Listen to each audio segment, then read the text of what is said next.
രാജ്യത്തെ വോട്ടർ പട്ടിക ക്രമക്കേടിനെതിരെ പ്രതിപക്ഷ നേതാവ് രാഹുൽ ഗാന്ധി നയിക്കുന്ന വോട്ടർ അധികാർ യാത്രയ്ക്ക് ബീഹാറിലെ സസാറാമിൽ ഇന്ന് തുടക്കമാകും. രാഹുൽ ഗാന്ധിക്കൊപ്പം തേജസ്വി യാദവും ചേരുന്ന യാത്ര 12 ദിവസം കൊണ്ട് 1300 കിലോമീറ്റർ പൂർത്തിയാക്കും. സെപ്റ്റംബർ 1 പാട്നയിലാണ് വോട്ടർ അധികാർ യാത്രയുടെ സമാപന റാലി. വോട്ടർ പട്ടിക സുതാര്യമാക്കാനുള്ള എല്ലാ നിർദ്ദേശവും സ്വാഗതം ചെയ്യുമെന്ന് തെരഞ്ഞെടുപ്പ് കമ്മീഷൻ. കരട് വോട്ടർ പട്ടിക എല്ലാ രാഷ്ട്രീയ പാർട്ടികൾക്കും നൽകിയ ശേഷമാണ് അന്തിമരൂപം നൽകുന്നത്. ഡിജിറ്റലായും കരട് വോട്ടർ പട്ടിക രാഷ്ട്രീയ പാർട്ടികൾക്ക് നൽകിയിരുന്നു.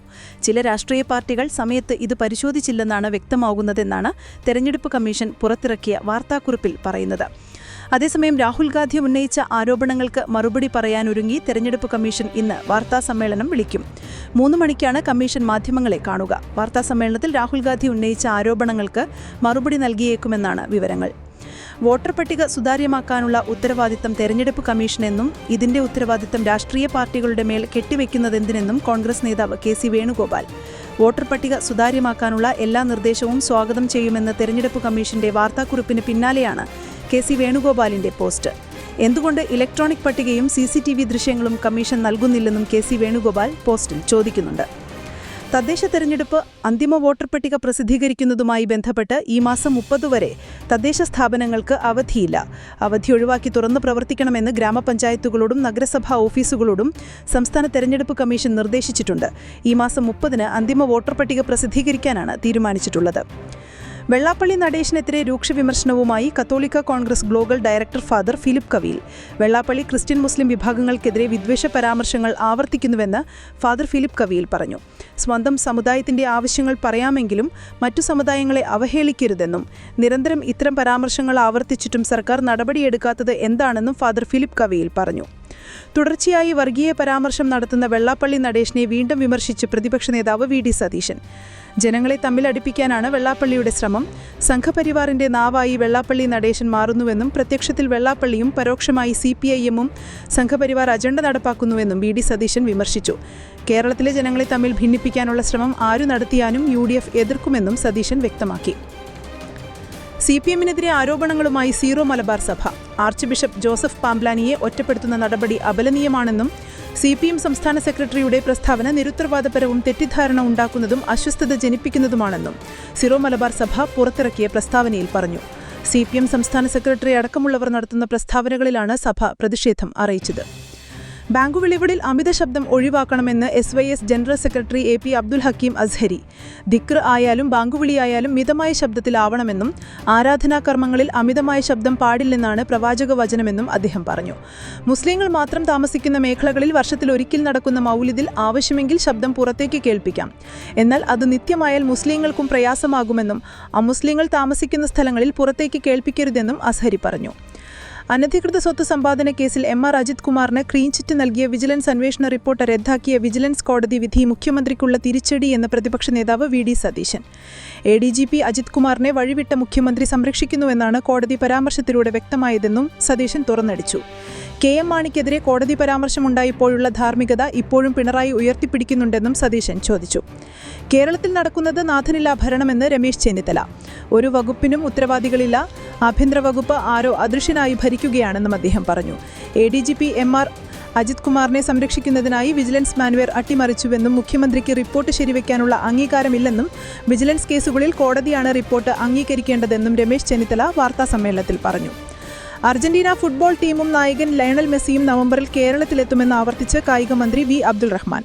മെസ്സി ഇന്ത്യയിലെ മറ്റു സംസ്ഥാനങ്ങളിൽ എത്തുന്നത് സ്വകാര്യ സന്ദർശനത്തിന്റെ ഭാഗമാണെന്നും അത് അർജന്റീന ഫുട്ബോൾ അസോസിയേഷന്റെ അറിവോടെയല്ലെന്നും ഡിസംബറിൽ മെസ്സി ഇന്ത്യയിലേക്ക് വരുന്നു എന്ന വാർത്തയോടുള്ള പ്രതികരണമായി മന്ത്രി പറഞ്ഞു.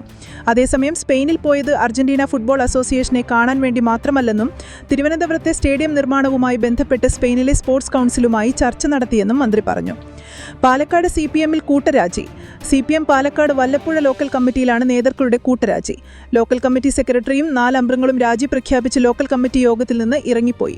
വെള്ളിയാഴ്ച ചെർപ്പുളശ്ശേരി ഏരിയ കമ്മിറ്റി ഓഫീസിൽ ചേർന്ന വല്ലപ്പുഴ ലോക്കൽ കമ്മിറ്റി യോഗത്തിലായിരുന്നു നാടകീയ സംഭവങ്ങൾ ഉണ്ടായത്. ചിറ്റയം ഗോപകുമാറിനെ CPI പത്തനംതിട്ട ജില്ലാ സെക്രട്ടറിയായി തെരഞ്ഞെടുത്തു. വിഭാഗീയത രൂക്ഷമായ ജില്ലയിൽ സമവായമെന്ന നിലയ്ക്ക് ചിറ്റയത്തെ നേതൃത്വം തീരുമാനിച്ചു. ഭാരിച്ച ഉത്തരവാദിത്തമാണിത്. ഉത്തരവാദിത്തം കൃത്യമായി നിർവഹിക്കുമെന്നും ജില്ലാ സെക്രട്ടറിയായി തെരഞ്ഞെടുത്ത ചിറ്റയം ഗോപകുമാർ പ്രതികരിച്ചു. എറണാകുളം ചെള്ളായി ബീച്ചിൽ ആനയുടെ ജഡം കണ്ടെത്തി. ഇന്നലെ വൈകിട്ട് 4:30 ആനയുടെ ജഡം പ്രദേശത്തുള്ളവരുടെ ശ്രദ്ധയിൽപ്പെട്ടത്. തുടർന്ന് പ്രദേശവാസികൾ പോലീസിൽ വിവരമറിയിച്ചു. സംസ്ഥാനത്തെ മഴ ശക്തമായി തുടരുകയാണ്. ഇന്ന് കണ്ണൂർ, കാസർഗോഡ് ജില്ലകളിൽ ഓറഞ്ച് അലർട്ടാണ്. ശക്തമായ കാറ്റിനും സാധ്യതയുണ്ട്. കേരള തീരത്ത് 60 കിലോമീറ്റർ വരെ വേഗത്തിൽ കാറ്റ് വീശിയേക്കാം. സംസ്ഥാനത്ത് അതിശക്തമായ മഴ തുടരുന്ന സാഹചര്യത്തിൽ വൈദ്യുതിയുമായി ബന്ധപ്പെട്ട അപകടങ്ങൾ ഒഴിവാക്കാൻ അതീവ ജാഗ്രത പുലർത്തണമെന്ന് KSEB അറിയിച്ചു. കാറ്റിലും മഴയിലും മരക്കൊമ്പുകൾ ഒടിഞ്ഞു വീഴാൻ സാധ്യതയുള്ളതിനാൽ വൈദ്യുത ലൈനുകൾ പൊട്ടിക്കിടക്കാനോ താഴ്ന്നുകിടക്കാനോ സാധ്യതയുണ്ട്. പാമ്പാടിയിൽ നിയന്ത്രണം വിട്ട കാർ സ്കൂൾ മതിലിൽ ഇടിച്ചു കയറിയുണ്ടായ അപകടത്തിൽ 3 വയസ്സുള്ള കുഞ്ഞ് മരിച്ചു. ഡൽഹിയിൽ സ്ഥിരതാമസമായ മല്ലപ്പള്ളി സ്വദേശികളായ ടിനു മെറിൻ ദമ്പതികളുടെ മകൻ കീത്ത് തോമസ് ആണ് മരിച്ചത്. മെറിന്റെ സഹോദരിയുടെ കുഞ്ഞിന്റെ മാമോദീസ ചടങ്ങിൽ പങ്കെടുത്തു മടങ്ങിവല്ലിയാണ് അപകടമുണ്ടായത്. മലപ്പുറം നിലമ്പൂരിൽ നവദമ്പതികളെ വീട്ടിനുള്ളിൽ മരിച്ച നിലയിൽ കണ്ടെത്തി. നിലമ്പൂർ മണലോടിയിലാണ് നവദമ്പതികളെ മരിച്ച നിലയിൽ കണ്ടെത്തിയത്. മണലോടിയിൽ താമസിക്കുന്ന രാജേഷ് 23, ഭാര്യ അമൃത 19 എന്നിവരാണ് മരിച്ചത്. രാജേഷിനെ വിഷമുള്ളിൽ ചെന്ന് മരിച്ച നിലയിലാണ് കണ്ടെത്തിയത്. സ്കൂട്ടറുകൾ തമ്മിൽ കൂട്ടിയിടിച്ച് ടിപ്പർ ലോറിക്കടിയിലേക്ക് തെറിച്ചു വീണ് സ്കൂട്ടർ യാത്രികനായ റിട്ടയർഡ് ലേബർ ഓഫീസറും പാരലൽ കോളേജ് അധ്യാപകനുമായ ഉഴുമാലക്കൽ മുതിയംകോണം കിഴക്കേതിൽ ഹൌസിൽ സത്യനേഷിന് ദാരുണാന്ത്യം. ആര്യനാട് നെടുമങ്ങാട് റോഡിൽ സ്വകാര്യ ഓഡിറ്റോറിയത്തിന് സമീപം പെട്രോൾ പമ്പിൽ നിന്നും പെട്രോൾ നിറച്ചു പുറത്തേക്ക് വന്ന സ്കൂട്ടറും ഈ സമയം റോഡിലൂടെ വരികയായിരുന്നു സത്യനേഷിന്റെ സ്കൂട്ടറും തമ്മിൽ കൂട്ടിയിടിക്കുകയായിരുന്നു. വിമാനത്തിലെ സഹയാത്രികയോട് മോശമായി പെരുമാറിയെന്ന പരാതിയിൽ യാത്രക്കാരനെ അറസ്റ്റ് ചെയ്തു. വട്ടപ്പാറ സ്വദേശി ജോസിനെതിരായി വലിയതുറ പോലീസ് കേസെടുത്തു. തിരുവനന്തപുരം സ്വദേശിനിയായ യുവതിയുടെ പരാതിയിലാണ് നടപടി. യന്ത്രക്കൊമ്പൻ തളീശ്വരൻ ഇനി നെടിയതളി ശിവക്ഷേത്രത്തിന് ആനച്ചന്തം പകരും. 3 മീറ്റർ ഉയരവും 800 കിലോഗ്രാം ഭാരവുമുള്ള കൊമ്പനെ ബോളിവുഡ് നടൻ ജാക്കി ഷ്രോഫിന്റെ സഹകരണത്തോടെ പെറ്റ് ഇന്ത്യയാണ് സമർപ്പിച്ചത്. വംശനാശ ഭീഷണി നേരിടുന്ന ജീവി സംരക്ഷണത്തിനായി പ്രവർത്തിക്കുന്ന people four ethical treatment of animals എന്ന മൃഗസ്നേഹികളുടെ സംഘടന പെറ്റ് ഇന്ത്യ 11 യന്ത്ര ആനകളെ സമർപ്പിച്ചിട്ടുണ്ട്. സംസ്ഥാനത്ത് സമർപ്പിക്കുന്ന 7ാമത്തെ ആനയാണ് നെടിയതളി ക്ഷേത്രത്തിലേക്ക് സമർപ്പിച്ച തളീശ്വരൻ. നഗരസഭാധ്യക്ഷ TK ഗീത ഉദ്ഘാടനം ചെയ്തു. ക്ഷേത്രം പ്രസിഡന്റും തന്ത്രിയുമായ ബാബുശാന്തി അധ്യക്ഷത വഹിച്ചു. കൗൺസിലർമാരായ KR ജൈത്രൻ, നഗരസഭാ പ്രതിപക്ഷ നേതാവ് TS സജീവൻ, വ്യാപാരി വ്യവസായി ഏകോപന സമിതി ജില്ലാ general secretary NR Vinod Kumar, ക്ഷേത്ര committee president Nadumuri Babushanthi, CR Ramachandran, Rajan Kovilparambil എന്നിവർ പ്രസംഗിച്ചു. ചാലക്കുടി സ്വദേശി പ്രശാന്താണ് ആനയെ നിർമ്മിച്ചത്. സമർപ്പണ ചടങ്ങിന് ശേഷം ബെന്നി ബെഹനാൻ MP യന്ത്രക്കൊമ്പനെ കാണാനെത്തി. ഭാര്യയുടെ കാമുകനും സുഹൃത്തും ചേർന്ന് ക്രൂരമായി ആക്രമിച്ചതിനെ തുടർന്ന് മേക്കപ്പ് ആർട്ടിസ്റ്റ് മരിച്ച സംഭവത്തിൽ കൂടുതൽ വിവരങ്ങൾ പുറത്തുവന്നു. സിനിമയിൽ മേക്കപ്പ് ആർട്ടിസ്റ്റായ ഭരത് അഹീറയുടെ കൊലപാതകത്തിൽ ഭാര്യ രാജശ്രീ, സുഹൃത്ത് രംഗ എന്നിവരെ കഴിഞ്ഞ ദിവസം പോലീസ് അറസ്റ്റ് ചെയ്തിരുന്നു. രാജശ്രീയുടെ കാമുകൻ ചന്ദ്രശേഖർ എന്നയാൾക്കായി പോലീസ് തിരച്ചിൽ തുടരുകയാണ്. കൃത്യമായ ആസൂത്രണത്തോടെയാണ് ഭരത് അഹീറയെ ഭാര്യയെയും കാമുകനും ചേർന്ന് കൊലപ്പെടുത്തിയതെന്ന് പോലീസ് പറഞ്ഞു. ജൂലൈ 19 പരിക്കേറ്റ ഭരത് അഹീറയെ മലാഡിലെ ആശുപത്രിയിൽ പ്രവേശിപ്പിച്ചത്. ബൈക്ക് അപകടത്തിൽ പരിക്കേറ്റതാണെന്ന് ആശുപത്രി അധികൃതരോട് പറഞ്ഞിരുന്നത്.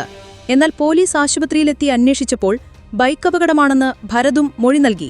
എന്നാൽ ജൂലൈ 12 ഭാര്യ രാജശ്രീയുടെ സാന്നിധ്യത്തിൽ ഭരതിനെ 2 പുരുഷന്മാർ ക്രൂരമായി മർദ്ദിച്ചതായി പോലീസിന് വിവരം ലഭിച്ചു. തുടർന്ന് ഭരതിന്റെയും രാജശ്രീയുടെയും 2 പെൺകുട്ടികളുടെയും മൊഴി പോലീസ് എടുത്തു. ഇവർ താമസിക്കുന്ന ആരേ കോളനിയിൽ വെച്ച് പിതാവിനെ ക്രൂരമായി മർദ്ദിച്ചതായി പോലീസിനോട് കുട്ടികൾ പറഞ്ഞു. രാജശ്രീക്ക് ഇതേ കോളനിയിലെ താമസക്കാരനായ ചന്ദ്രശേഖർ എന്നയാളുമായി വിവാഹേതര ബന്ധമുണ്ടെന്നും പോലീസ് കണ്ടെത്തി. ഇവരുടെ ബന്ധത്തെ ചൊല്ലി ഭരതും രാജശ്രീയും നിരന്തരം വഴക്കിട്ടിരുന്നുവെന്ന് പോലീസ് പറഞ്ഞു. തുടർന്ന് ഭർത്താവിനെ ഒഴിവാക്കുന്നതിനായി ചന്ദ്രശേഖരുമായി ചേർന്ന് രാജശ്രീ ഗൂഢാലോചന നടത്തി. ജൂലൈ 12 ചന്ദ്രശേഖരും കൂട്ടാളി രംഗയും ചേർന്ന് ഭരതിനെ ക്രൂരമായി മർദ്ദിക്കുകയായിരുന്നു. രാജശ്രീയും അപ്പോൾ അവിടെയുണ്ടായിരുന്നു. ആളുകൂടിയപ്പോൾ പ്രതികൾ സ്ഥലം വിട്ടു. എന്നാൽ ഭരതിനെ ആശുപത്രിയിൽ കൊണ്ടുപോകാതെ രാജശ്രീ വീട്ടിലേക്ക് കൊണ്ടുപോകുകയായിരുന്നു. വീട്ടിൽ അദ്ദേഹത്തിന്റെ നില വഷളാകുമ്പോൾ മക്കൾ ഒരു ബന്ധുവിനെ വിവരമറിയിച്ചു. തുടർന്നാണ് 19 ഭരതിനെ ആശുപത്രിയിലേക്ക് മാറ്റുന്നത്. ചികിത്സയ്ക്കിടെ ഓഗസ്റ്റ് 5 ഭരത് മരിക്കുന്നത്. തുടർന്ന് ഭാര്യ രാജശ്രീ, കാമുകൻ ചന്ദ്രശേഖർ, രംഗ എന്നിവർക്കെതിരെ പോലീസ് കൊലപാതക കുറ്റം ചുമത്തി. ബുധനാഴ്ചയാണ് രാജശ്രീയും രംഗയും അറസ്റ്റിലായത്. ചന്ദ്രശേഖരനെ കണ്ടെത്താൻ ഊർജിതമായ അന്വേഷണം നടക്കുകയാണ്. ഒറ്റപ്പാലം പാലക്കാട് മനുശ്ശേരിയിലെ ഓഡിറ്റോറിയത്തിൽ നവാഗതരെ ആനയിക്കാൻ സ്വകാര്യ കോളേജ് നടത്തിയ ആഘോഷത്തിൽ കൂട്ടത്തല്ല്. കോളേജ് ബോർഡ് ഓഫ് ഡയറക്ടേഴ്സ് അംഗം വല്ലപ്പുഴ സ്വദേശി അൻസാറിന് കുത്തേറ്റു. വധശ്രമ കേസിൽ കോളേജ് വിദ്യാർത്ഥികളായ 2 പേർ കസ്റ്റഡിയിലായി.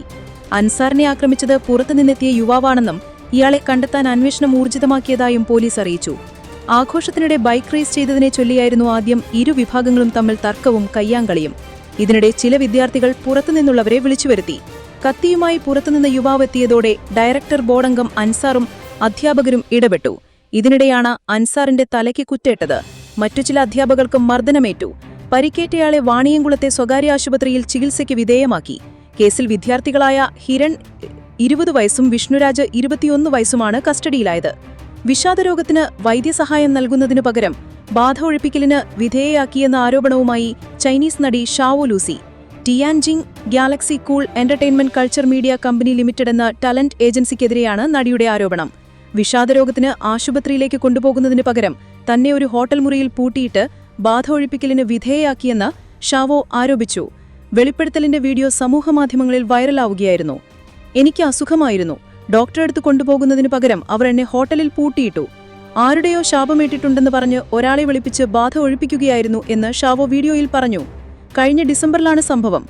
റോസി ഷാവോ എന്നും അറിയപ്പെടുന്ന 26 വയസ്സുകാരിയായ Zhao Lusi the Romance of Tiger and the Rose എന്ന ചിത്രങ്ങളിലൂടെ പ്രശസ്തിയാണ്. 2024 ഡിസംബറിൽ വിഷാദരോഗം ബാധിച്ചതിന് പിന്നാലെ സിനിമയിൽ നിന്ന് വിട്ടുനിൽക്കുകയാണ്.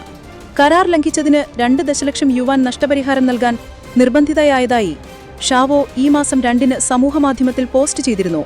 ടാലന്റ് ഏജൻസി മുൻപ് പിന്തുണ നൽകുമെന്ന് വാഗ്ദാനം ചെയ്തിരുന്നുവെങ്കിലും പിന്നീട് പിന്മാറിയെന്നും അവർ ആരോപിച്ചു. വർഷങ്ങളായി കമ്പനി തന്നെ ശാരീരികവും മാനസികവുമായി പീഡിപ്പിക്കുന്നുവെന്നും അവർ ആരോപിച്ചു. 2019 ഒരു ഓഡിഷനിൽ പരാജയപ്പെട്ടതിന് ബോസ് പുലർച്ചെ 2 മണിക്ക് ശുചാലയത്തിൽ കൊണ്ടുപോയി മണിക്കൂറുകളോളം ഉപദ്രവിച്ചുവെന്ന് ഷാവോയുടെ ഒരു സുഹൃത്തും ആരോപിച്ചു. എന്നാൽ ഏജൻസി ആരോപണങ്ങൾ നിഷേധിച്ചു. പിന്നീട് ബി മൈസെൽഫ് എന്ന റിയാലിറ്റി ഷോയിലൂടെയാണ് ഷാവോ തിരിച്ചുവരവ് നടത്തിയത്. ഗ്രാമപ്രദേശങ്ങൾ സന്ദർശിച്ച് ജീവിതത്തെക്കുറിച്ച് പറയുന്ന രീതിയിലായിരുന്നു പരിപാടി. തന്റെ മോശം ആരോഗ്യം, ഉറക്കക്കുറവ്, വിഷാദം എന്നിവയെക്കുറിച്ചെല്ലാം ഷാവോ ഷോയിൽ തുറന്നു പറഞ്ഞു. എങ്കിലും ഗ്രാമീണരുടെ ബുദ്ധിമുട്ടുകൾ പരിഗണിച്ചില്ലെന്ന് ചൂണ്ടിക്കാട്ടി അവർ വിമർശനങ്ങൾ നേരിട്ടു. ഷോ രൂപകൽപ്പന ചെയ്തത് അവരുടെ ഏജൻസിയാണെന്ന് ഷാവോ പിന്നീട് വെളിപ്പെടുത്തി. തന്റെ അസുഖത്തെക്കുറിച്ച് വ്യാജകാര്യങ്ങൾ പ്രചരിപ്പിച്ചുവെന്നും ഷാവോ പറഞ്ഞു. ഷാവോയുടെ ആരോപണത്തിനു പിന്നാലെ ചൈനീസ് വിനോദ വ്യവസായത്തിലെ ഉള്ളറകളെക്കുറിച്ച് സമൂഹമാധ്യമങ്ങളിൽ ചർച്ചകൾ സജീവമായി. ആന്ധ്ര, ഒഡീഷ, ബംഗാൾ ഉൾക്കടലിന് മുകളിലായി സ്ഥിതി ചെയ്യുന്ന ന്യൂനമർദ്ദം ശക്തി കുറഞ്ഞ ചക്രവാത ചുഴലിയായി ഗുജറാത്തിലേക്ക് നീങ്ങുന്നു. കർണാടക, കൊങ്കൺ, ഗോവ, മഹാരാഷ്ട്ര, ഗുജറാത്ത്, തെലുങ്കാന എന്നിവിടങ്ങളിൽ അതിതീവ്ര മഴ മുന്നറിയിപ്പ് നൽകിയിരിക്കുകയാണ്. കേരളത്തിൽ തിങ്കളാഴ്ച വരെ തീവ്രത കൂടിയും കുറഞ്ഞും മഴ തുടരുമെന്ന് കാലാവസ്ഥാ വിദഗ്ധൻ രാജീവൻ എരിക്കുളം വ്യക്തമാക്കുകയാണ്. മധ്യവടക്കൻ ജില്ലകളിലും മലയോര മേഖലയിലുമാണ് കൂടുതൽ മഴ പ്രതീക്ഷിക്കുന്നത്. നിലവിൽ കാറ്റും ഇടയ്ക്കിടെ ശക്തി പ്രാപിക്കുകയും ചെയ്യുന്നു. കഴിഞ്ഞ 24 മണിക്കൂറിൽ ഇടുക്കി, വയനാട് ജില്ലകളിൽ അതിതീവ്ര മഴയും പാലക്കാട്, കോഴിക്കോട്, തൃശൂർ ജില്ലകളിൽ അതിശക്തമായ മഴയും രേഖപ്പെടുത്തിയിരുന്നു. ഇനി വീടുകളിലും ചെറുകിട സംരംഭങ്ങൾ തുടങ്ങാൻ പഞ്ചായത്തുകൾക്ക് ലൈസൻസ് നൽകാം. വീടിന്റെ 50% വരെ സ്ഥാപനങ്ങൾ തുടങ്ങാൻ നീക്കം വയ്ക്കാം. ഇതുൾപ്പെടെ പുതുതലമുറയിലെയും നിയമവിധേയമായതുമായ ഏത് സംരംഭത്തിനും ലൈസൻസ് നൽകുന്ന തരത്തിൽ 1996 കേരള പഞ്ചായത്തി രാജ് ഫാക്ടറികൾക്കും വ്യാപാരങ്ങൾക്കും സംരംഭക പ്രവർത്തനങ്ങൾക്കും മറ്റു സേവനങ്ങൾക്കും ലൈസൻസ് നൽകുന്ന ചട്ടങ്ങൾ സമഗ്രമായി പരിഷ്കരിച്ച് സർക്കാർ ഉടൻ വിജ്ഞാപനമിറക്കും. വീടുകളിൽ പ്രവർത്തിക്കുന്ന കുടിൽ വ്യവസായങ്ങൾക്കും മറ്റു വാണിജ്യ സേവനങ്ങൾക്കും നിലവിൽ ലൈസൻസ് അനുവദിക്കുന്നില്ല. ചട്ടങ്ങൾ മാറുന്നതോടെ ബാങ്ക് വായ്പ, GST രജിസ്ട്രേഷൻ, വിവിധ ഗ്രാന്റുകൾ എന്നിവ കിട്ടുന്നതിലുൾപ്പെടെയുള്ള തടസ്സത്തിന് പരിഹാരമാകും. നിലവിലെ ചട്ടത്തിൽ ലൈസൻസ് നൽകാൻ സാധിക്കുന്ന 150-ൽ പരം സേവനങ്ങളും സംരംഭങ്ങളും മാത്രമാണുള്ളത്. നഗരസഭകളുടെയും കോർപ്പറേഷനുകളുടെയും സംരംഭക ലൈസൻസ് ചട്ടങ്ങൾ പിന്നീട് പരിഷ്കരിക്കും. ഒരിക്കൽ വാങ്ങിയ അനുമതി സംരംഭകൻ മാറിയാലും സംരംഭക രീതിക്ക് മാറ്റമില്ലെങ്കിൽ കൈമാറാം. ലൈസൻസ് അന്ന് തന്നെ പുതുക്കാൻ ഫാസ്റ്റ് ട്രാക്ക് സംവിധാനം. ലൈസൻസ് അനുമതി അപേക്ഷകളിൽ നിശ്ചിത സമയത്തിനുള്ളിൽ നടപടിയില്ലെങ്കിൽ ഡീംഡ് ലൈസൻസ്. ലൈസൻസ് ഫീസ് പൂർണ്ണമായും മൂലധന നിക്ഷേപത്തിന്റെ അടിസ്ഥാനത്തിലാക്കും. കുറഞ്ഞ മൂലധന നിക്ഷേപമുള്ള സംരംഭങ്ങൾക്ക് പ്രത്യേക സ്ലാബ്. മൂലധന നിക്ഷേപം കണക്കാക്കുമ്പോൾ ഭൂമിയുടെയും കെട്ടിടത്തിന്റെയും വില ഒഴിവാക്കും. സ്ഥാപനങ്ങൾക്കെതിരായ പരാതികളിൽ വിദഗ്ധ ഉപദേശത്തോടെ സമയബന്ധിതമായി തീർത്താക്കാൻ സംവിധാനം. ലൈസൻസ് കാലാവധി അവസാനിക്കുന്നത് സാമ്പത്തിക വർഷത്തിന് പകരം ലൈസൻസ് തീയതി മുതൽ 1 വർഷം. ചട്ടങ്ങളിൽ സംരംഭങ്ങളെ കാറ്റഗറി 1, 2 എന്നിങ്ങനെ തരംതിരിക്കും. കാറ്റഗറി 1 ഉൽപ്പാദന യൂണിറ്റുകളാണ്. അവയിൽ സംസ്ഥാന മലിനീകരണ നിയന്ത്രണ ബോർഡിന്റെ വൈറ്റ്, ഗ്രീൻ വിഭാഗത്തിലെ യൂണിറ്റുകൾക്ക് പഞ്ചായത്തിന്റെ ലൈസൻസ് ആവശ്യമില്ല. പകരം അവ രജിസ്റ്റർ ചെയ്താൽ മതി. വ്യാപാരം, വാണിജ്യം, സേവനങ്ങൾ എന്നിവ ഉൾപ്പെടുന്ന യൂണിറ്റുകളാണ് കാറ്റഗറി 2. ഇവയ്ക്ക് ലൈസൻസ് നിർബന്ധമാണ്. ഇന്ന് കൊല്ലവർഷം 1201 ചിങ്ങം 1. 13-ാം നൂറ്റാണ്ടിനും നൂറ്റാണ്ടിലെ ആദ്യ വർഷത്തിനുമാണ് ഇന്ന് തുടക്കമാവുന്നത്. 12-ാം നൂറ്റാണ്ടിലെ അവസാന വർഷമാണ് ഇന്നലെ അവസാനിച്ചത്. ചിങ്ങത്തിൽ തുടങ്ങി കർക്കടകത്തിൽ അവസാനിക്കുന്ന മലയാള വർഷത്തിന് AD 825 ജൂലൈ 25 ചൊവ്വാഴ്ച കൊല്ലവർഷം ആരംഭിച്ചതായി ആൻ ഇന്ത്യൻ എഫെമറീസ് എന്ന ആധികാരിക ഗ്രന്ഥത്തിൽ രേഖപ്പെടുത്തിയിട്ടുണ്ട്. വേണാട് രാജാവായിരുന്ന ഉദയമാർത്താണ്ഡവർമ്മയാണ് കൊല്ലവർഷത്തിന് തുടക്കമിട്ടതെന്നും ശങ്കരാചാര്യർ തുടങ്ങിവെച്ചതാണെന്നും സപ്തർഷി വർഷത്തിന്റെ വകഭേദമാണെന്നും വ്യത്യസ്ത അഭിപ്രായങ്ങളുണ്ട്. മറ്റു വാദങ്ങളുമുണ്ട്. 1834 വരെ തിരുവിതാംകൂറിലെ സർക്കാർ രേഖകളിൽ കൊല്ലവർഷമാണ് ഉപയോഗിച്ചിരുന്നത്. ബ്രിട്ടീഷ് ഭരണത്തിലേക്ക് മാറിയതോടെ ഇംഗ്ലീഷ് വർഷത്തിലേക്ക് മാറി. ചിങ്ങം 1 കേരളത്തിന് കർഷക ദിനം കൂടിയാണ്. ഐശ്വര്യവും സമൃദ്ധിയും നിറയുന്ന നാളുകളിലേക്ക് മലയാളികൾ പ്രതീക്ഷയോടെ കാൽവെക്കുന്ന ദിവസം. കർക്കിടകത്തിന്റെ വരതിയുടെ നാളുകൾ പിന്നിട്ട് ഓണത്തെ വരവേൽക്കാനായി നാടൊരുങ്ങും. ഐശ്വര്യ സമൃദ്ധിയുടെ കർഷക ദിനമാണ് കേരളത്തിന് ചിങ്ങം 1. ഡൊണറ്റ്സ്ക് വിട്ടുകൊടുക്കണമെന്ന റഷ്യൻ പ്രസിഡന്റ് വ്ളാഡിമിർ പുടിന്റെ ആവശ്യം യുക്രൈനെ അറിയിച്ച US പ്രസിഡന്റ് ഡൊണാൾഡ് ട്രംപ്. എന്നാൽ പുടിന്റെ ആവശ്യം യുക്രൈൻ പ്രസിഡന്റ് വൊളോഡിമിർ സെലൻസ്കി നിരസിച്ചെന്ന് വാർത്താ ഏജൻസി റിപ്പോർട്ട് ചെയ്തു. റഷ്യയുമായുള്ള യുദ്ധം അവസാനിപ്പിക്കാൻ യുക്രൈൻ കരാറിന് തയ്യാറാകണമെന്നും റഷ്യ ഒരു വലിയ ശക്തിയാണ്, യുക്രൈൻ അങ്ങനെയല്ലെന്നും ട്രംപ് ആവശ്യപ്പെട്ടു. യുക്രൈന്റെ കൂടുതൽ പ്രദേശം വിട്ടുനൽകണമെന്ന അലാസ്ക ഉച്ചകോടിയിൽ ട്രംപിനോട് പുടിൻ ആവശ്യപ്പെട്ടതായാണ് റിപ്പോർട്ടുകൾ. ഡൊണറ്റ്സ്ക് പ്രവിശ്യയുടെ ഭൂരിഭാഗം പ്രദേശം ഉൾപ്പെടെ യുക്രൈന്റെ 1/5 പ്രദേശവും ഇപ്പോൾ റഷ്യയുടെ നിയന്ത്രണത്തിലാണ്. ഡൊണറ്റ്സ്കിൽ 2014 റഷ്യ പ്രവേശിച്ചത്.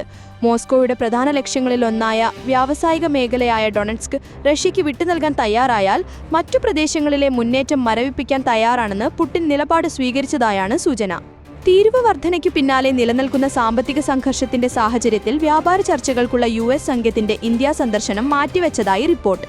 ചർച്ചകൾക്കായി ഓഗസ്റ്റ് 25 മുതൽ 29 വരെ US സംഘം ഇന്ത്യയിൽ ഉണ്ടാകുമെന്നായിരുന്നു വിവരം. എന്നാൽ ഇത് റദ്ദാക്കിയതായി NDTV റിപ്പോർട്ട് ചെയ്തു.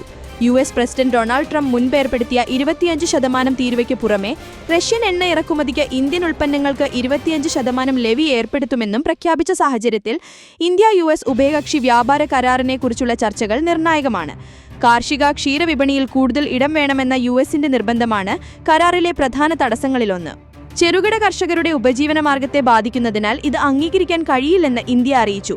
സ്വദേശി, അതായത് ഇന്ത്യയിൽ നിർമ്മിച്ച ഉൽപ്പന്നങ്ങൾക്ക് പ്രോത്സാഹനം നൽകുമെന്നും കർഷകർക്കും മത്സ്യത്തൊഴിലാളികൾക്കും പിന്തുണ നൽകുമെന്നും വെള്ളിയാഴ്ച സ്വാതന്ത്ര്യദിന പ്രസംഗത്തിൽ പ്രധാനമന്ത്രി നരേന്ദ്രമോദി പറഞ്ഞിരുന്നു. കർഷക താൽപര്യത്തിനെതിരായ ഏതു നയങ്ങളെയും ചെറുക്കാൻ താൻ മതിൽ പോലെ നിൽക്കുമെന്നും പ്രധാനമന്ത്രി പറഞ്ഞു. പുതുചരിത്രം കുറിക്കാനുള്ള സമയമാണെന്നും ലോകവിപണിയെ ഇന്ത്യ ഭരിക്കണമെന്നും അദ്ദേഹം ചെങ്കോട്ടയിൽ നടത്തിയ പ്രസംഗത്തിൽ പറഞ്ഞു. ഇത് ചരിത്രം കുറിക്കാനുള്ള സമയമാണ്. ലോകവിപണിയെ നാം ഭരിക്കണം, ഉൽപാദന ചെലവ് കുറയ്ക്കണം, ഗുണനിലവാരമുള്ള ഉൽപ്പന്നങ്ങൾ നിർമ്മിച്ച് ആഗോള വിപണികളിൽ നമ്മുടെ കഴിവ് തെളിയിക്കേണ്ട സമയമാണിത്. കുറഞ്ഞ വില, ഉയർന്ന നിലവാരം എന്നതായിരിക്കണം നമ്മുടെ ലക്ഷ്യം. മറ്റു രാജ്യങ്ങളെക്കുറിച്ച് ആശങ്കപ്പെടേണ്ടതില്ല. ലക്ഷ്യം കാണാൻ നമുക്ക് മുന്നോട്ടു പോകേണ്ട സമയമാണിത്, മോദി പറഞ്ഞു. കഴിഞ്ഞ മാസം ഇസ്രയേൽ സന്ദർശിച്ച ദക്ഷിണ സുഡാൻ വിദേശകാര്യമന്ത്രി സെമയ കുംബയുമായി ഇക്കാര്യത്തിൽ പ്രാഥമിക ചർച്ച നടന്നതായി വാർത്താ ഏജൻസി റോയിറ്റേഴ്സ് റിപ്പോർട്ട് ചെയ്തു. ഗാസ വിട്ടുപോകാൻ ആഗ്രഹിക്കുന്നവർക്ക് ഒരു ലക്ഷ്യസ്ഥാനം കണ്ടെത്താൻ ഏതാനും രാജ്യങ്ങളുമായി ബന്ധപ്പെട്ടതായി ഇസ്രയേൽ പ്രധാനമന്ത്രി ബെന്യാമിൻ നെതന്യാഹു കുംബയുമായുള്ള ചർച്ചയ്ക്ക് ശേഷം പറഞ്ഞിരുന്നു. ഇത് സംബന്ധിച്ച ചോദ്യങ്ങളോട് പ്രതികരിക്കാൻ നെതന്യാഹുവോ വിദേശകാര്യ വകുപ്പോ തയ്യാറായില്ലെന്ന് റോയിറ്റേഴ്സ് പറഞ്ഞു. എന്നാൽ വാർത്തകൾ അടിസ്ഥാനപരമാണെന്ന് ദക്ഷിണ സുഡാൻ അധികൃതർ പറഞ്ഞു. പലസ്തീൻ ജനതയെ നാടുകടത്താനുള്ള ഏതു പദ്ധതിയെയും എതിർക്കുമെന്നും പലസ്തീനും അറിയിച്ചു. ഹമാസ് പ്രതികരിച്ചില്ല. USഉം ഒഴിഞ്ഞുമാറി. ഇസ്രയേൽ അപരോധം കാരണം ആഹാരവും അവശ്യവസ്തുക്കളും കിട്ടാതെ ദുരിതത്തിലായ ഗാസയിൽ 11 പേർ കൂടി പട്ടിണി കാരണം മരിച്ചു. ഇതിലൊരു കുട്ടിയുമുണ്ട്. സഹായ വിതരണ കേന്ദ്രത്തിന് നേരെയുണ്ടായ ഇസ്രയേൽ ആക്രമണത്തിൽ 12 പേരും കൊല്ലപ്പെട്ടു. ഇതുൾപ്പെടെ ഇന്നലെ കുറഞ്ഞത് 25 പേർ കൊല്ലപ്പെട്ടു. ഇസ്രയേൽ ആക്രമണത്തിൽ കൊല്ലപ്പെട്ടവരിൽ 2.5 വയസ്സ് മാത്രം പ്രായമുള്ള കുഞ്ഞും മാതാപിതാക്കളുമുണ്ട്. ഹമാസിന്റെ സൈനിക ശേഷി ഇല്ലാതാക്കുകയാണ്. സാധാരണക്കാരെ ബാധിക്കാതിരിക്കാൻ മുൻകരുതലുകൾ എടുക്കുന്നുണ്ടെന്നും കൂടുതൽ വിവരങ്ങൾ ലഭിക്കാതെ ഈ ആക്രമണത്തെക്കുറിച്ച് പ്രതികരിക്കാൻ ഇസ്രയേൽ സൈന്യം വ്യക്തമാക്കി. കുവൈറ്റ് സിറ്റി കുവൈത്ത് വ്യാജ മദ്യ ദുരന്ത പരിശോധനയിൽ 67 പേർ പിടിയിലായി. ഇന്ത്യ, ബംഗ്ലാദേശ്, നേപ്പാൾ എന്നിവിടങ്ങളിൽ നിന്നുള്ളവരാണ് അറസ്റ്റിലായത്. പിടിയിലായവരിൽ സ്ത്രീകളുമുണ്ട്. 10 വ്യാജ മദ്യ നിർമ്മാണ കേന്ദ്രങ്ങളും കണ്ടെത്തി. ഇവ അടച്ചുപൂട്ടിയതായി അധികൃതർ അറിയിച്ചു. General department of criminal investigation, general department of drug control, general department of forensic evidence, ആരോഗ്യ മന്ത്രാലയം എന്നിവ സംയുക്തമായാണ് പരിശോധനയ്ക്ക് നേതൃത്വം നൽകിയത്.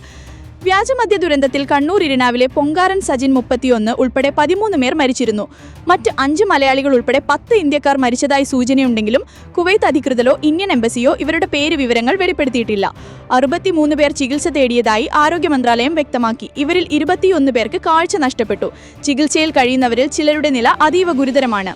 ജിലീബ ഷുയൂക്ക് ബ്ലോക്ക് 4 നിന്ന് വാങ്ങിയ മദ്യം കഴിച്ച് അഹമ്മദിയ ഫർവാനിയ ഗവർണറേറ്റുകളിലുള്ളവരാണ് ദുരന്തത്തിനിരയായത്. തുടർന്നാണ് മദ്യനിരോധനമുള്ള കുവൈത്തിൽ വ്യാജമദ്യം നിർമ്മിച്ച് വിതരണം ചെയ്തവരുടെ വിവരങ്ങൾ അധികൃതർ ശേഖരിക്കുകയും കർശന നടപടി സ്വീകരിക്കുകയും ചെയ്തത്. കൃഷിവകുപ്പിന്റെ കർഷക ദിനാഘോഷം അടക്കം വിവിധ പരിപാടികളുടെ ഉദ്ഘാടനത്തിന് ഇന്ന് തൃശൂർ ജില്ലയിലേക്ക് മുഖ്യമന്ത്രി നടത്താനിരുന്ന യാത്ര റദ്ദാക്കി. ഉദ്ഘാടനങ്ങൾ ഓൺലൈനായി നിർവഹിക്കാനാണ് തീരുമാനം. മോശം കാലാവസ്ഥ, റോഡുകളുടെ ദുരവസ്ഥ തുടങ്ങി യാത്ര റദ്ദാക്കലിന് പല കാരണങ്ങൾ പ്രചരിക്കുന്നുണ്ടെങ്കിലും ഔദ്യോഗിക സ്ഥിരീകരണമില്ല. തേക്കിൻകാട് മൈതാനത്ത് കർഷക ദിനാഘോഷത്തിന്റെ സംസ്ഥാനതല ഉദ്ഘാടനം, സാഹിത്യ അക്കാദമിയിൽ രാജ്യാന്തര സാഹിത്യോത്സവ ഉദ്ഘാടനം, ഹോട്ടൽ ദാസ് കോണ്ടിനെന്റൽ, കുവൈത്ത് കലാ ട്രസ്റ്റ് പുരസ്കാര സമർപ്പണം എന്നിവയായിരുന്നു മുഖ്യമന്ത്രി പങ്കെടുക്കേണ്ടിരുന്ന പരിപാടികൾ. ഇന്നലെ രാത്രി 8:30 തൃശൂരിലെത്തുമെന്നായിരുന്നു പോലീസിനടക്കം ലഭിച്ച അറിയിപ്പ്. ഇതുപ്രകാരം വിപുലമായ സുരക്ഷാ ക്രമീകരണങ്ങളും ഏർപ്പാടാക്കിയിരുന്നു. എന്നാൽ രാത്രി യാത്ര റദ്ദാക്കിയതായി വൈകിട്ടോടെ പോലീസിന് വിവരം ലഭിച്ചു. ഇന്ന് രാവിലെ എത്താനുള്ള സാധ്യത സംഘാടകർ പ്രതീക്ഷിച്ചു. എന്നാൽ ഓൺലൈൻ മാത്രമേ പങ്കെടുക്കൂ എന്ന വിവരം പിന്നീട് കൈമാറി. ADGP MR അജിത് കുമാറിനെ സംരക്ഷിക്കാൻ ഇടപെടൽ നടത്തിയ മുഖ്യമന്ത്രി പിണറായി വിജയൻ കുറ്റവാളിയാണെന്നും പ്രത്യേകം കേസ് രജിസ്റ്റർ ചെയ്ത് അന്വേഷിക്കണമെന്നും KPCC അധ്യക്ഷൻ സണ്ണി ജോസഫ് പറഞ്ഞു. സത്യപ്രതിജ്ഞാ ലംഘനം നടത്തിയ മുഖ്യമന്ത്രി ചുമതലയിലിരിക്കാൻ അർഹനല്ലെന്നും ഉടൻ രാജിവെക്കണമെന്നും അദ്ദേഹം പറഞ്ഞു. അനധികൃത സ്വത്ത് സമ്പാദന ആരോപണ കേസിൽ excise commissioner ADGP MR Ajith കുമാറിന് ക്ലീൻ ചിറ്റ് നൽകിയ വിജിലൻസ് അന്വേഷണത്തിൽ ഗുരുതര വീഴ്ച കോടതി കണ്ടെത്തിയത് മുൻനിർത്തിയാണ് മുഖ്യമന്ത്രിക്കെതിരെ കേസെടുക്കണമെന്ന് സണ്ണി ജോസഫ് ആവശ്യപ്പെട്ടത്. ADGP MR അജിത് കുമാർ 1-ാം പ്രതിയും മുഖ്യമന്ത്രിയുടെ പൊളിറ്റിക്കൽ സെക്രട്ടറി P ശശി 2-ാം പ്രതിയുമായ കേസിൽ നിയമവിരുദ്ധമായി മുഖ്യമന്ത്രി ഇടപെടൽ നടത്തിയെന്ന് തെളിയിക്കുന്നതാണ് കോടതി വിധിയെന്നും സണ്ണി ജോസഫ് പറഞ്ഞു. തന്റെ അടുത്ത 2 ആളുകളെ രക്ഷിക്കുന്നതിന് മുഖ്യമന്ത്രി പദവി ദുരുപയോഗം ചെയ്തു. നിയമമാണ് പരമാധികാരി എന്ന് കോടതി വിധിയിൽ പറയുന്നു. ആരായാലും നിയമത്തിന് വിധേയനാണെന്ന് സൂചിപ്പിച്ചുകൊണ്ടാണ് കോടതി വിധി തുടങ്ങുന്നത്. ഒരാളെ രക്ഷിക്കുന്നതിന് നിയമത്തിന്റെ എല്ലാ തത്വങ്ങളും ചവിട്ടിമതിക്കപ്പെട്ടു. അന്വേഷണത്തിൽ സത്യം തെളിയിക്കുന്നതിനുള്ള വിവരങ്ങൾ ശേഖരിക്കുന്നതിന് പകരം പ്രതികളെ സഹായിക്കാനാണ് ഇടപെടൽ നടത്തിയത്. രേഖകൾ പരിശോധിച്ചപ്പോൾ അഴിമതി നടന്നതായി മനസ്സിലാക്കാം. അതിനാൽ അന്വേഷണ റിപ്പോർട്ട് സ്വീകാര്യമല്ലെന്നും തള്ളിക്കളയുന്നുവെന്നുമാണ് കോടതി പറഞ്ഞത്. രാഷ്ട്രീയ നേതൃത്വത്തിന് ഒരധികാരവുമില്ലാത്ത അന്വേഷണത്തിൽ മുഖ്യമന്ത്രി ഇടപെട്ടിരിക്കുന്നുവെന്ന് കോടതിയുടെ നിരീക്ഷണത്തിൽ നിന്ന് വ്യക്തമാണ്. പോലീസ് അന്വേഷിച്ചാൽ നീതി ഉണ്ടാകില്ല എന്ന് മനസ്സിലാക്കിയ കോടതി സ്വകാര്യ അന്യായമായി എടുത്തിരിക്കുകയാണ്.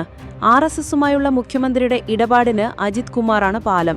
തൃശൂർ പൂരം കലക്കിയതിന്റെ പേരിൽ അജിത് കുമാറിനെതിരെ നടപടിയില്ല. ഭരണകക്ഷിയിലുള്ളവർ തന്നെ പരാതി പറഞ്ഞിട്ടും കാര്യമില്ല. കോടികളുടെ അനർഘ സ്വത്ത് സമ്പാദനമാണ് അജിത് കുമാർ നടത്തിയത്. ഇതിനെല്ലാം പുറമെ നടത്തിയ അന്വേഷണ പ്രഹസനത്തിന് മുഖ്യമന്ത്രിയുടെ അംഗീകാരമുണ്ടെന്നുകൂടി എഴുതിവയ്ക്കുക കൂടി ചെയ്തു. ആഭ്യന്തര വകുപ്പ് നിയമലംഘനങ്ങളുടെ വകുപ്പാണെന്നും സണ്ണി ജോസഫ് പറഞ്ഞു.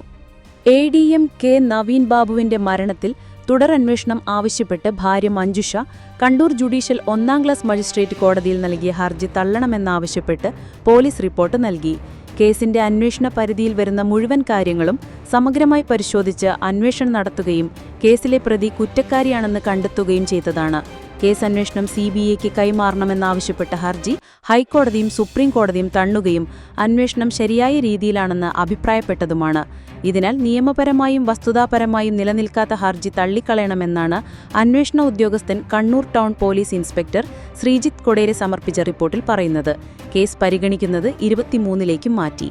ഈ മാസം 5-നാണ് തുടരന്വേഷണം ആവശ്യപ്പെട്ട് നവീൻ ബാബുവിന്റെ ഭാര്യ മഞ്ജുഷ കോടതിയിൽ ഹർജി നൽകിയത്. ശരിയായ രീതിയിൽ അന്വേഷണം നടത്തിയില്ലെന്നും നവീൻ ബാബു കൈക്കൂലി വാങ്ങിയെന്ന തരത്തിലാണ് തുടക്കം മുതൽ അന്വേഷണ സംഘം നീങ്ങിയതെന്നും ഹർജിയിൽ പറയുന്നു. പക്ഷപാതപരമായ അന്വേഷണമാണ് നടത്തിയത്. തെളിവുകളെ നിരാകരിക്കുകയും പ്രതിക്ക് അനുകൂലമാക്കി തീർത്തുവെന്നും ഹർജിയിൽ പറയുന്നു. 2023 ഒക്ടോബർ 15-നാണ് നവീൻ ബാബുവിനെ താമസ സ്ഥലത്ത് തൂങ്ങിമരിച്ച നിലയിൽ കണ്ടത്. അന്ന് ജില്ലാ പഞ്ചായത്ത് പ്രസിഡന്റായിരുന്ന PP ദിവ്യയാണ് കേസിലെ ഏക പ്രതി. മരണത്തിൽ ദിവ്യക്കെതിരെ ആത്മഹത്യാ പ്രേരണ കുറ്റം ചുമത്തി പ്രത്യേക അന്വേഷണ സംഘം കുറ്റപത്രം നൽകിയിരുന്നു.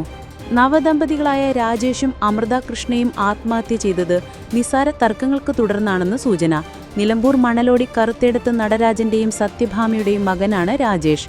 എരുമമുണ്ട കാനക്കുത്ത് എലിപ്പാത്ത് ബാലകൃഷ്ണന്റെയും തുളസിയുടെയും മകളാണ് അമൃത. 3 മാസം മുൻപായിരുന്നു വിവാഹം. 2022-ലാണ് രാജേഷും അമൃതയും അടുപ്പത്തിലായത്. അമൃതയുടെ വീട്ടുകാർ നൽകിയ പരാതിയിൽ പോത്തുകൽ പോലീസ് പോക്സോ കേസെടുത്ത് രാജേഷിനെ അറസ്റ്റ് ചെയ്തിരുന്നു. തുടർന്ന് രാജേഷ് ജയിലിലായി. അമൃതയ്ക്ക് പ്രായപൂർത്തിയായ ശേഷം 3 മാസം മുൻപാണ് ഇവരുടെ വിവാഹം നടത്തിയത്. പന്തൽ നിർമ്മാണ തൊഴിലാളിയായ രാജേഷ് ഇന്ന് ജോലിക്ക് പോയിരുന്നില്ല. രാജേഷിന്റെ മൃതദേഹം വീട്ടിന്റെ സ്വീകരണ മുറിയിൽ സോഫയിലായിരുന്നു കിടന്നത്. അമൃത തൊട്ടടുത്ത മുറിയിൽ പ്ലാസ്റ്റിക് കയറിൽ തൂങ്ങിയ നിലയിലായിരുന്നു. ഇരുവരും ആത്മഹത്യ ചെയ്തതാണെന്നാണ് പ്രാഥമിക നിഗമനമെന്ന് സ്ഥലം സന്ദർശിച്ച DYSP സാജു K എബ്രഹാം പറഞ്ഞു. പോലീസ് പറയുന്നത് ഇങ്ങനെ: ആദ്യം രാജേഷ് തൂങ്ങി മരിച്ചു. വീട്ടിനു പുറത്ത് ജോലിയിലായിരുന്ന അമൃത അകത്ത് ചെന്നപ്പോൾ രാജേഷിനെ പ്ലാസ്റ്റിക് കയറിൽ തൂങ്ങിയ നിലയിൽ കണ്ടു. ഉടനെ കയററുത്തു. രാജേഷ് താഴെ വീണു. രാജേഷ് മരിച്ചെന്ന് മനസ്സിലായ അമൃത മുറിയിൽ പ്ലാസ്റ്റിക് കയറിൽ തൂങ്ങി. ശബ്ദം കേട്ട് വീട്ടിൽ വന്ന രാജേഷിന്റെ അമ്മ സത്യഭാമ മകൻ നിലത്ത് കിടക്കുന്നത് കണ്ടു. അമൃത കയറിൽ തൂങ്ങിയ നിലയിലായിരുന്നു. സത്യഭാമ രാജേഷിനെ വലിച്ചിഴച്ച് സോഫയിൽ കിടത്തി. അയൽവീട്ടിലെത്തി വിവരം പറഞ്ഞു. അയൽവാസികളെത്തി കയററുത്ത് അമൃതയെ താഴെ കിടത്തി. അടുത്ത വീട്ടിലെ ഡോക്ടർ പ്രാഥമിക ചികിത്സ നൽകി ജില്ലാ ആശുപത്രിയിൽ എത്തിച്ചെങ്കിലും മരിച്ചു. മൃതദേഹങ്ങൾ മഞ്ചേരി മെഡിക്കൽ കോളേജ് ആശുപത്രി മോർച്ചറിയിലേക്ക് മാറ്റി. പോസ്റ്റ്മോർട്ടം നാളെ നടത്തും. ബ്ലോഗർ ജ്യോതി മൽഹോത്ര പാക് ചാരയാണെന്ന് ശക്തമായ തെളിവുകളുണ്ടെന്ന് പോലീസ്. 2500 പേജുള്ള കുറ്റപത്രത്തിലാണ് പോലീസ് ഇക്കാര്യം വ്യക്തമാക്കിയത്. പാകിസ്ഥാൻ ഹൈക്കമ്മീഷൻ ഉദ്യോഗസ്ഥനായ ദാനിഷുമായി ജ്യോതി നിരന്തരം ബന്ധപ്പെട്ടിരുന്നതായി പോലീസ് പറയുന്നു. ദാനിഷിനെ ഇന്ത്യൻ സർക്കാർ പുറത്താക്കിയിരുന്നു. ഏറെ നാളുകളായി ജ്യോതി ചാരവർത്തി നടത്തുകയാണെന്ന് കുറ്റപത്രത്തിൽ പറയുന്നു. പാകിസ്ഥാൻ ചാര സംഘടനയായ ISI ഉദ്യോഗസ്ഥരുമായും ബന്ധം പുലർത്തി. ഓപ്പറേഷൻ സിന്ദൂരിന്റെ സമയത്ത് പ്രധാന വിവരങ്ങൾ പാകിസ്ഥാന് കൈമാറിയതായി വ്യക്തമായതിനെ തുടർന്നാണ് ജ്യോതിയെ അറസ്റ്റ് ചെയ്തത്. 2023 പാകിസ്ഥാൻ സന്ദർശനത്തിനിടെ അലി എഹ്വാൻ എന്നാളെ ജ്യോതി കണ്ടുമുട്ടി. പാകിസ്ഥാനിലെ ജ്യോതിയുടെ താമസവും യാത്രയും ഏർപ്പാടാക്കിയത് അലിയായിരുന്നു. ഈ വ്യക്തിയാണ് ജ്യോതിക്ക് പാകിസ്ഥാൻ സുരക്ഷാ രഹസ്യാന്വേഷണ ഉദ്യോഗസ്ഥരെ പരിചയപ്പെടുത്തി കൊടുത്തത്. പാകിസ്ഥാനിൽ വച്ച് ഷാക്കിർ, റാണ ഷഹബാസ് എന്നീ ഉദ്യോഗസ്ഥരെ ജ്യോതി കണ്ടുവെന്നും FIRൽ പറയുന്നുണ്ട്. പാകിസ്ഥാനിൽ നിന്നും മടങ്ങിയെത്തിയ ശേഷം വാട്സപ്പ്, ടെലിഗ്രാം, സ്നാപ്ചാറ്റ് തുടങ്ങിയ സാമൂഹിക മാധ്യമങ്ങൾ വഴി യുവതി ഇവരുമായി ബന്ധം തുടർന്നുവെന്നും അന്വേഷണ ഉദ്യോഗസ്ഥർ പറയുന്നു. തന്റെ യൂട്യൂബ് ചാനൽ വഴി ഇന്ത്യയിലെ തന്ത്രപ്രധാന സ്ഥലങ്ങളെക്കുറിച്ചുള്ള വിവരങ്ങൾ ജ്യോതി പങ്കുവച്ചെന്നും സാമൂഹിക മാധ്യമങ്ങളിലൂടെ പാകിസ്ഥാന്റെ പ്രതിച്ഛായ ഉയർത്തിക്കാട്ടാൻ ശ്രമിച്ചെന്നും അന്വേഷണ ഉദ്യോഗസ്ഥർ പറയുന്നു. വീഡിയോ ചിത്രീകരണത്തിനായി ജ്യോതി കേരളവും സന്ദർശിച്ചിരുന്നു. റഷ്യയിൽ നിന്ന് എണ്ണ വാങ്ങുന്ന രാജ്യങ്ങൾക്ക് ഏർപ്പെടുത്താനൊരുങ്ങുന്ന അധിക തീരുവ ഒഴിവാക്കുമെന്ന സൂചന നൽകി US പ്രസിഡന്റ് ഡൊണാൾഡ് ട്രംപ്. എണ്ണ ഉപഭോക്താവായ ഇന്ത്യയെ റഷ്യയ്ക്ക് നഷ്ടപ്പെട്ടെന്നും ഈ സാഹചര്യത്തിൽ അധിക തീരുവ ചുമത്തേണ്ടതില്ലെന്നുമാണ് ട്രംപ് സൂചന നൽകിയത്. ചിലപ്പോൾ എനിക്കത് ചെയ്യേണ്ടി വരില്ല, തീരുവ വർധന സംബന്ധിച്ച് ട്രംപ് പറഞ്ഞു. റഷ്യയിൽ നിന്ന് എണ്ണ വാങ്ങുന്നത് അവസാനിപ്പിച്ചതായി ഇന്ത്യ സ്ഥിരീകരിച്ചിട്ടില്ല. ചൈനയും ഇന്ത്യയുമാണ് റഷ്യയിൽ നിന്ന് കൂടുതൽ ഇന്ധനം ഇറക്കുമതി ചെയ്യുന്നത്. റഷ്യൻ പ്രസിഡന്റ് വ്ളാഡിമിർ പുടിന് ഒരു പ്രധാന എണ്ണ ഉപഭോക്താവിനെ നഷ്ടപ്പെട്ടതായി ഇന്ത്യയെ പരാമർശിച്ച് ട്രംപ് പറഞ്ഞു. റഷ്യയുടെ 40% എണ്ണ വാങ്ങിയിരുന്നത് ഇന്ത്യയാണ്. ചൈനയും വലിയ തോതിൽ എണ്ണ വാങ്ങുന്നുണ്ട്. ഞാൻ തീരുവ വർദ്ധിപ്പിക്കുന്നത് റഷ്യയ്ക്ക് വലിയ തിരിച്ചടിയായിരിക്കും. എനിക്കത് ചെയ്യേണ്ടി വന്നാൽ ചെയ്യും, ചിലപ്പോൾ എനിക്കത് ചെയ്യേണ്ടി വരില്ല, ട്രംപ് ചാനൽ അഭിമുഖത്തിൽ പറഞ്ഞു. റഷ്യയിൽ നിന്ന് എണ്ണ വാങ്ങുന്നതിനാലാണ് ഇന്ത്യക്ക് കനത്ത തീരുവ ഏർപ്പെടുത്താൻ US തീരുമാനിച്ചത്. 25% ആദ്യം ഏർപ്പെടുത്തിയത്. പിന്നീടിത് 25% കൂടി കൂട്ടി. ഇതോടെ US ഏറ്റവും ഉയർന്ന തീരുവ ചുമത്തിയ രാജ്യമായി ബ്രസീലിനൊപ്പം ഇന്ത്യയും മാറി. ആദ്യം പ്രഖ്യാപിച്ച തീരുവ നിലവിൽ വന്നു. രണ്ടാമത് പ്രഖ്യാപിച്ച തീരുവ ഓഗസ്റ്റ് 27-നാണ് നിലവിൽ വരിക. ഇന്ത്യയിൽ നിന്ന് ഇറക്കുമതി ചെയ്യുന്ന ഉൽപ്പന്നങ്ങൾക്ക് 25% അധിക തീരുവ ചുമത്താനുള്ള US പ്രസിഡന്റ് ഡൊണാൾഡ് ട്രംപിന്റെ തീരുമാനത്തെ അതിരൂക്ഷമായി വിമർശിച്ച് കേന്ദ്ര സർക്കാർ രംഗത്തെത്തിയിരുന്നു. നടപടി അങ്ങേയറ്റം ദൗർഭാഗ്യകരമാണെന്നും രാജ്യ താൽപര്യങ്ങൾ സംരക്ഷിക്കാൻ ആവശ്യമായ എല്ലാ നടപടികളും ഇന്ത്യ സ്വീകരിക്കുമെന്നും വിദേശകാര്യ മന്ത്രാലയം വ്യക്തമാക്കിയിരുന്നു. യുക്രൈൻ പ്രസിഡന്റ് വളോഡിമിർ സെലൻസ്കി തിങ്കളാഴ്ച US പ്രസിഡന്റ് ഡൊണാൾഡ് ട്രംപുമായി കൂടിക്കാഴ്ച നടത്തും. ട്രംപ് പുടിൻ ചർച്ചയ്ക്ക് പിന്നാലെയാണ് കൂടിക്കാഴ്ച. യുക്രൈൻ യുദ്ധം അവസാനിപ്പിക്കുന്നത് സംബന്ധിച്ച് ട്രംപ് പുടിൻ ചർച്ചയിൽ തീരുമാനമായില്ല. തുടർ ചർച്ചകളിലൂടെ യുദ്ധം അവസാനിപ്പിക്കാനുള്ള ശ്രമങ്ങളാണ് നടക്കുന്നത്. താൽക്കാലിക വെടിനിർത്തൽ കരാറിനേക്കാൾ നേരിട്ട് സമാധാന കരാർ ഒപ്പിടുന്നതാണ് നല്ലതെന്ന് ചർച്ചകൾക്ക് ശേഷം ട്രംപ് പ്രതികരിച്ചു. കരാറുകൾ സാധ്യമായില്ലെങ്കിലും ചർച്ചകളിൽ പുരോഗതി ഉണ്ടായതായും അദ്ദേഹം വ്യക്തമാക്കി. റഷ്യൻ പ്രസിഡന്റ് വ്ളാഡിമിർ പുടിനുമായി വീണ്ടും ചർച്ചകൾ നടത്തുമെന്ന സൂചനകളും ട്രംപ് നൽകി. സെലൻസ്കിയുമായും യൂറോപ്യൻ നേതാക്കളുമായും ട്രംപ് ചർച്ച നടത്തി. അലാസ്കയിലേത് മികച്ചതും വളരെ വിജയകരവുമായ ദിവസമായിരുന്നുവെന്ന് ഡൊണാൾഡ് ട്രംപ് സമൂഹമാധ്യമത്തിൽ വ്യക്തമാക്കി. റഷ്യൻ പ്രസിഡന്റ് വ്ളാഡിമിർ പുടിനുമായുള്ള കൂടിക്കാഴ്ചയും യുക്രൈൻ പ്രസിഡന്റ് സെലൻസ്കിയുമായും നാറ്റോയുടെ സെക്രട്ടറി ജനറൽ ഉൾപ്പെടെയുള്ള വിവിധ യൂറോപ്യൻ നേതാക്കളുമായി നടത്തിയ ഫോൺ സംഭാഷണവും വളരെ മികച്ചതായിരുന്നു. റഷ്യയും യുക്രൈനും തമ്മിലുള്ള യുദ്ധം അവസാനിപ്പിക്കുന്നതിന് ഏറ്റവും നല്ല മാർഗം വെടിനിർത്തൽ കരാറല്ല, നേരിട്ടുള്ള സമാധാന കരാറാണ്. വെടിനിർത്തൽ കരാറുകൾ പലപ്പോഴും നിലനിൽക്കാറില്ല എന്നും ട്രംപ് പറഞ്ഞു. യുക്രൈൻ, US, റഷ്യ എന്നീ രാഷ്ട്രത്തലവന്മാരുടെ കൂടിക്കാഴ്ചയ്ക്കുള്ള പ്രസിഡന്റ് ട്രംപിന്റെ നിർദ്ദേശത്തെ പിന്തുണയ്ക്കുകയാണ് സെലൻസ്കി പറഞ്ഞത്. പ്രധാന വിഷയങ്ങൾ നേതാക്കളുടെ തലത്തിൽ ചർച്ച ചെയ്യപ്പെടുമെന്നും സെലൻസ്കി വ്യക്തമാക്കി. 6 വർഷത്തിനു ശേഷമാണ് ട്രംപും പുടിനും കൂടിക്കാഴ്ച നടത്തുന്നത്. യുക്രൈന് സമാധാന പ്രതീക്ഷകൾ നൽകുന്നതാണ് ഇതുവരെയുള്ള ചർച്ചകൾ. റഷ്യൻ പ്രസിഡന്റ് വ്ളാഡിമിർ പുടിനുമായുള്ള അലാസ്കയിൽ നടത്തിയ കൂടിക്കാഴ്ചയെ ലോകം ആകാംക്ഷയോടെയാണ് കണ്ടത്. 3.5 വർഷമായി തുടരുന്ന യുക്രൈൻ റഷ്യ യുദ്ധം അവസാനിപ്പിക്കാനും സമാധാനം പുനഃസ്ഥാപിക്കാനും കൂടിക്കാഴ്ചയിൽ തീരുമാനമാകുമോ എന്നതായിരുന്നു ലോകരാജ്യങ്ങളുടെ ആകാംക്ഷ. വെടിനിർത്തലില്ല, റഷ്യ യുക്രൈൻ യുദ്ധമായിരുന്നു ചർച്ചാ വിഷയം. എങ്കിലും ഇരു രാജ്യങ്ങളും തമ്മിലുള്ള വെടിനിർത്തലിനോ സമാധാന കരാറിനോ കൂടിക്കാഴ്ചയിൽ ധാരണയായില്ല. ക്രിയാത്മക ചർച്ചകൾ. പുടിനും താനും പല കാര്യങ്ങളിലും യോജിച്ചുവെന്നും അതിൽ പുരോഗതിയുണ്ടെന്നും ഡൊണാൾഡ് ട്രംപ് പ്രസ്താവിച്ചു. ചർച്ച സമഗ്രവും ക്രിയാത്മകവുമാണെന്ന് പുടിൻ പറഞ്ഞു. പരിഹരിക്കപ്പെടാത്ത പ്രശ്നങ്ങൾ.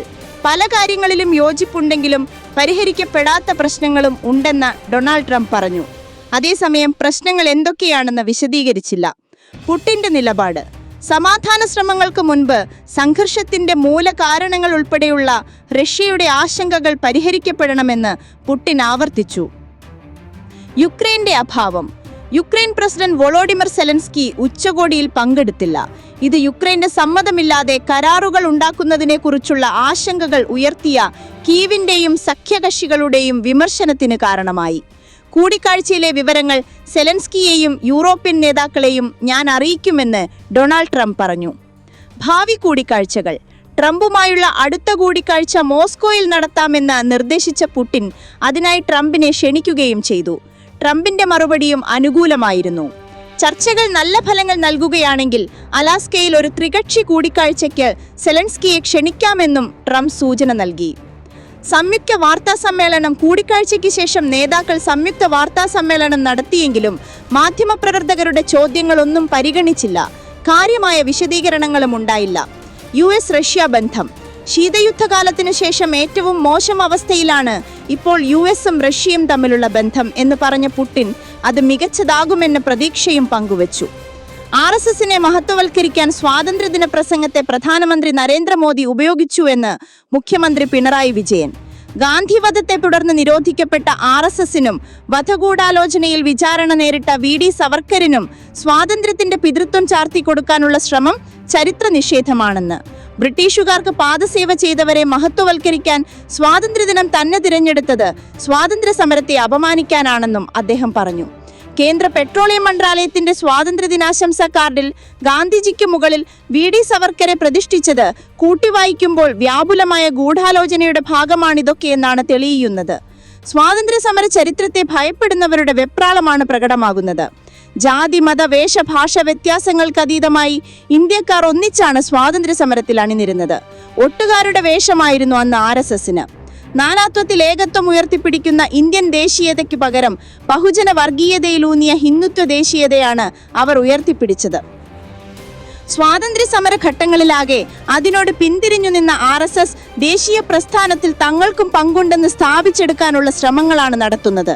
ഓഗസ്റ്റ് 14 വിഭജന ഭീതിയുടെ ഓർമ്മ ദിനമായി ആചരിക്കാൻ ആഹ്വാനം ചെയ്തവർക്ക് സ്വാതന്ത്ര്യദിനത്തോട് എന്തു മതിപ്പാണുള്ളതെന്ന് പിണറായി വിജയൻ ചോദിച്ചു. വെറുപ്പിന്റെയും വർഗീയതയുടെയും കലാപങ്ങളുടെയും വിഴുപ്പ് ഭാരമാണ് RSS പേറുന്നത്. മനുഷ്യത്വ വിരുദ്ധമായ വിഭാഗീയതയുടെ പ്രത്യയശാസ്ത്രം ചുമന്നു നടക്കുന്നവർക്ക് കൈയിട്ടു വാരാനുള്ളതല്ല ഇന്ത്യയുടെ മഹിതമായ സ്വാതന്ത്ര്യ സമര ചരിത്രം. അത്തരക്കാരുമായി തുല്യപ്പെടുത്താനുള്ളതല്ല ഗാന്ധിജിയുടെയും ഭഗത് സിംഗിന്റെയും രക്തസാക്ഷികളുടെയും സ്മരണ. മനുഷ്യസ്നേഹത്തിന്റെയും പാരസ്പര്യത്തിന്റെയും ചരിത്രത്തെ കുഴിച്ചുമൂടി വെറുപ്പിനെ പകരം വയ്ക്കാനുള്ള ഏതു നീക്കത്തെയും രാജ്യം ഒറ്റക്കെട്ടായി നിന്ന് നേരിടേണ്ടതുണ്ട് എന്ന് പിണറായി വിജയൻ പറഞ്ഞു. ന്യൂഡൽഹി യമുന നദിയിൽ ജലനിരപ്പ് അപകടകരമായ നിലയിലേക്ക് ഉയരുന്നു. ശനിയാഴ്ച രാവിലെ ഡൽഹിയിലെ പഴയ റെയിൽവേ പാലത്തിൽ യമുന നദിയിലെ ജലനിരപ്പ് 205.22 മീറ്ററിലെത്തി. അപകടനിരക്കായ 205.33 മീറ്ററിൽ നിന്ന് ഏതാനും അടി താഴെയാണ് നിലവിൽ ജലനിരപ്പ്. സ്ഥിതിഗതികൾ നിരീക്ഷിച്ചു വരികയാണെന്നും വെള്ളപ്പൊക്കത്തിന് സമാനമായ സാഹചര്യം നേരിടാൻ മുൻകരുതൽ നടപടികൾ സ്വീകരിക്കാൻ ബന്ധപ്പെട്ട എല്ലാ ഏജൻസികളോടും ആവശ്യപ്പെട്ടിട്ടുണ്ടെന്നും അധികൃതർ പറഞ്ഞു. ജലനിരപ്പ് ഇനിയും ഉയരാൻ സാധ്യതയുണ്ടെന്നാണ് കാലാവസ്ഥാ വകുപ്പിന്റെ പ്രവചനം. വസീറാബാദ്, ഹത്നികുണ്ട് ബാരേജുകളിൽ നിന്ന് ഓരോ മണിക്കൂറിലും ഉയർന്ന അളവിൽ വെള്ളം പുറത്തേക്കൊഴുകുന്നതാണ് ജലനിരപ്പ് ഉയരാൻ കാരണം. വെള്ളപ്പൊക്ക നിയന്ത്രണ വകുപ്പിന്റെ കണക്കനുസരിച്ച് ഹത്നികുണ്ട് അണക്കെട്ടിൽ നിന്ന് മണിക്കൂറിൽ 38,897 ക്യൂസെക്കും വസീറാബാദിൽ നിന്ന് മണിക്കൂറിൽ 45,620 ക്യൂസെക്കും വെള്ളം തുറന്നുവിടുന്നതാണ് ജലനിരപ്പ് ഉയരാൻ കാരണം.